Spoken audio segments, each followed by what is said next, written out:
Tuh,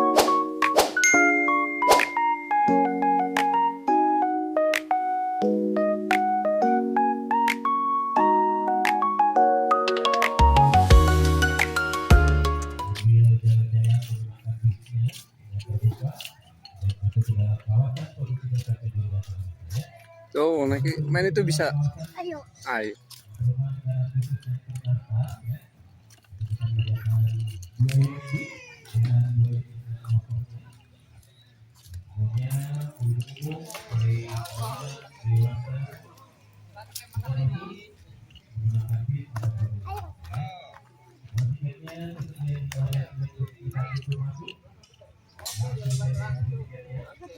Ada, nanti ada, Pak Ade ada ya. Bu Anggi, ya. Kak Astri, Bu Astri tuh. Ditemani oleh saya, perkenalkan saya Kak Pat ya. Dan yang mengendarai edubus berwarna merah adalah Pak Ajat ya. Insya Allah nanti kita akan keliling pabrik pesawat terbang. Oke, katanya aku mau sapa-sapa adik-adiknya dulu deh. Halo adik, adik dari mana?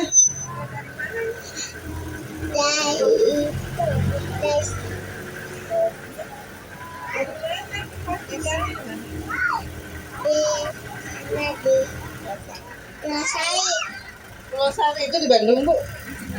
Oh, di Cimahi. Kakak di Cimahi juga. Masih malu-malu yang di depan? Yang di depan dari mana, Dek? Cicalengka. Dari mana, Kak? Majalaya.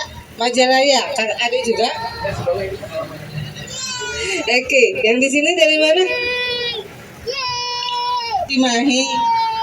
Cimahi. Oke, Cimahi. Majalaya. Oh, Majalaya, paling jauh berarti ya, Majalaya. Baik Bapak dan Ibu, selamat datang di PT Dirgantara Indonesia. Jadi Bapak dan Ibu sudah memasuki kawasan PT DI. Sebelah kiri Bapak dan Ibu ini adalah gedung receiving barang kita. Jadi material-material yang kita terima atau yang kita beli, yang dikirimkan itu akan kita simpan di gedung receiving barang. Nah, penyimpanannya biasanya kita akan atur suhu ruangan. Ada beberapa material yang memang perlu kita jaga suhunya agar tidak mudah korosi. Nah, adik-adik, tadi udah nanyain adik-adik. Sekarang nanyain bapak ibunya deh, boleh? Ada yang tahu nggak pesawat terbang terbuat dari apa ya? Yuk, bapak dan ibu ada yang tahu?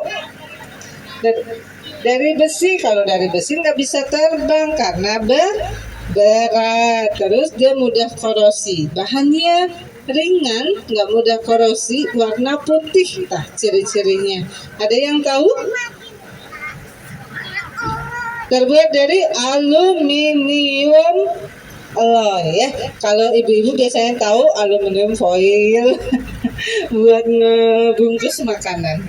Dan di pabrik pesawat terbang ya, liburan sambil belajar.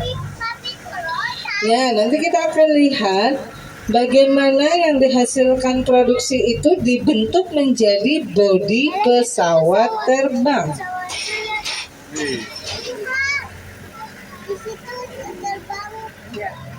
Nah, ini adalah bagaimana atau mal ya, cetakan yang kita buat atau yang membentuk bodi pesawat terbang. Di dalam sana itu ada empennage ya, di belakang sedang dibentuk. Nah, itu membentuknya adalah kita gunakan mal ini Bapak dan Ibu. Jadi kita akan gabung skin yang sudah dibentuk sistemnya di hanggar sebelahnya. Di hanggar ini kita akan lihat ini ada pesawat CN235, kemudian juga ada NC212 buatan PT DI ya. Kenapa sih ada CN sama NC? Namanya kalau dibolak-balik. Jadi sejarahnya kedua pesawat ini itu kita bekerja sama dengan Casa Spanyol ya. Jadi Spanyol sama Indonesia bekerja sama mengembangkan desain dari kedua pesawat ini. C-nya itu adalah Kasa, N-nya Nusantara. 2 engine minimal 35 penumpang untuk CN235. Untuk yang NC212, N-nya juga Nusantara, C-nya Kasa, 2 engine minimal 21 penumpang, sorry. Nah, adik-adik ini antusias banget ya, adik-adiknya ya, seneng deh. Adik-adik ini ada yang tahu pilot dan kopilot TPTDI dianalisa oleh Direktorat Jenderal Civil Aviation. Kalau sudah lolos requirement-nya atau batasan-batasannya sudah terpenuhi, maka akan dikirimkan ke customer. Baik, Bapak dan Ibu dan adik-adik semua, ini kita akan sama-sama lihat ada pesawat yang warna kuning ya. Ini adalah pesawat Kodiak. Nah, pesawat Kodiak ini pernah juga ya digunakan sebagai terjun payung, biasanya bisa. Untuk terjun gitu bisa ya.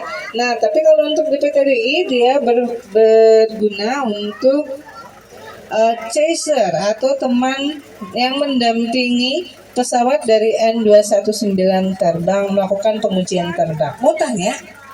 Ada yang mau tanya?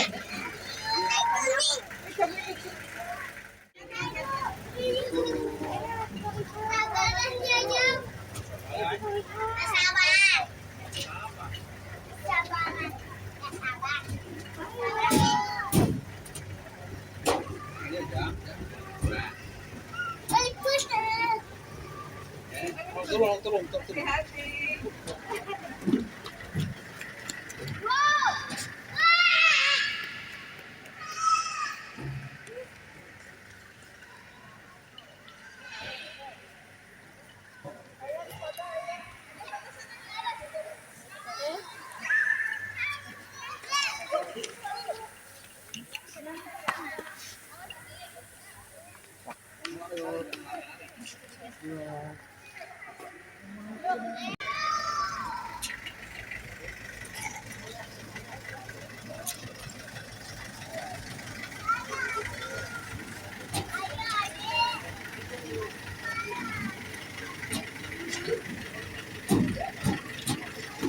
Ada. Selamat datang Bapak dan Ibu.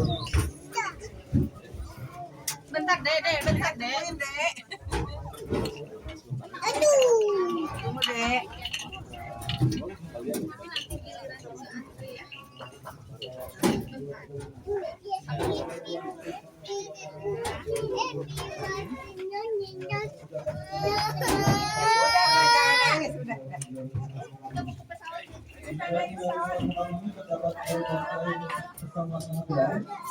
Merupakan pesawat yang dibilang pesawat ini yang diproduksi oleh PT Dirgantara Indonesia yang merupakan kotak-kotak unggulan dari PT Dirgantara Indonesia. Dimulai dari pesawat CN235, pesawat CN235 merupakan pesawat multifungsi, di mana pesawat CN235 ini selain bisa untuk angkut penumpang, bisa juga untuk angkut para truk atau terjun payung, bisa juga untuk angkut pasukan, kemudian bisa juga untuk evakuasi medis dan juga bisa untuk firefighting atau pemadam kebakaran. Pesawat CN235 yang Bapak dan Ibu adik-adik menaiki ini adalah pesawat asli. Pesawat asli yang dulunya dioperasikan oleh salah satu maskapai yang ada di Indonesia. Ini merupakan pesawat yang ke-10 yang diproduksi oleh PT Indonesia. Pesawat ini juga merupakan pesawat yang paling laris di untuk pasar negara ini. Di mana untuk pengiriman terjauh kami pernah mengirimkan pesawat ini itu sudah 3 kali ke Sertifikat Airport atau sertifikat. Kemudian untuk kartu lainnya, untuk Korea Selatan, untuk Brunei Darussalam, kemudian juga ada Turki, Turki, itu juga merupakan customer dari pesawat CN235. Di area ini juga beberapa UAV, di mana untuk UAV yang pertama, tahun 2021 yaitu UAV dulu, di mana UAV dulu sendiri sudah mendapatkan sertifikasi atau test certificate dari Kementerian Pertahanan Republik Indonesia. UAV Burung sendiri merupakan UAV untuk pemantauan seperti itu. Kemudian juga di daerah area ini juga terdapat mission console untuk dari kokpit pesawat CN-35 dan juga untuk patroli maritim atau patrol. Kemudian di area ini juga terdapat pesawat model dari pesawat jet tempur bersama dengan Korea Aerospace Industry dari pesawat jet tempur FX-DFX, di mana pesawat jet tempur ini PT Dirgantara Indonesia akan berkolaborasi dengan KAI untuk bisa memproduksi varian yang disebut sebagai DFX. Kemudian ada juga pesawat terbaru kami, yakni pesawat 100% karya anak bangsa N219, di mana untuk N219 ini kita sudah mendapatkan kontrak dari Kementerian Pertahanan Republik Indonesia untuk TNI Angkatan Darat, sehingga di area ini juga pesawat N219 sudah kita siapkan untuk delivery-nya atau ceknya itu menyesuaikan dengan Angkatan Darat seperti itu. Untuk N219 sendiri selain untuk Angkatan Darat atau untuk versi militernya, kita juga ada N219 versi sipilnya, di mana N219 ini juga akan kami kembangkan menjadi N219 amphibian untuk pesawat yang dia bisa lepas landas dan mendarat di daratan atau di perairan dengan catatan tinggi gelombangnya tidak lebih dari 2 meter. Kemudian ada pesawat yang boleh dibilang ini produk unggulan kami, salah satunya yaitu pesawat CN235 Kasa Nusantara, 2 mesin baling-baling 35 penumpang dengan varian terbarunya adalah CN235-220, di mana pesawat CN235 ini bisa mengangkut sampai dengan 49 pasukan. Untuk CN235 ini selain untuk angkut pasukan juga bisa untuk maritim patrol, di mana di dalam konfigurasinya CN235 ini bisa dilengkapi dengan belly radar atau radar dome di bagian perut. Kemudian juga ada FLIR, forward looking infrared, ada kamera depan di dekat atau di bawahnya nose radar. Nah, itu juga ada untuk FLIR. Kemudian juga ada bubble window, di mana bubble window ini fungsinya adalah untuk memantau kondisi di luar pesawat tanpa perlu membuka area ramdornya. Nah, selain itu juga game ini juga ada pesawat NC212I Nusantara Kasa, 21 penumpang, 2 mesin baling-baling dan kecilnya adalah improvement.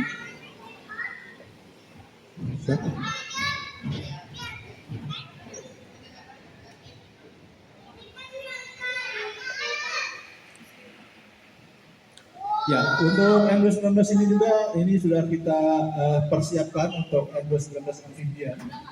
Kemudian di area ini juga terdapat paket untuk pengembangan pariwisata di Bali Utara,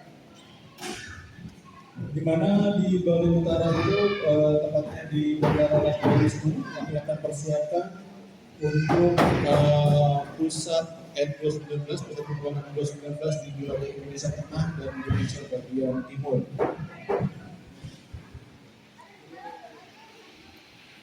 Ya, sebagai tambahan informasi untuk puncak peringatan hari ulang tahun PT DI yang ke-50, tepatnya nanti perayaan itu ada di tanggal 29 Agustus. Bapak dan Ibu tadi tinggal pantau terus Instagram kami di DI _entertainment karena ada berbagai macam promo spesial untuk entertainment memperingati HUT ke-50 PT Indonesia. Jadi lebih masih ada sekitar 3 minggu lagi dari hari ini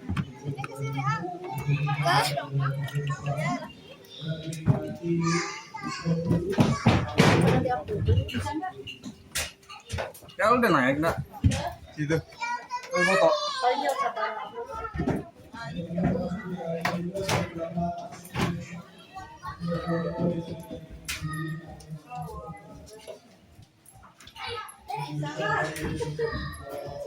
Diri aja. Bulan depan ya.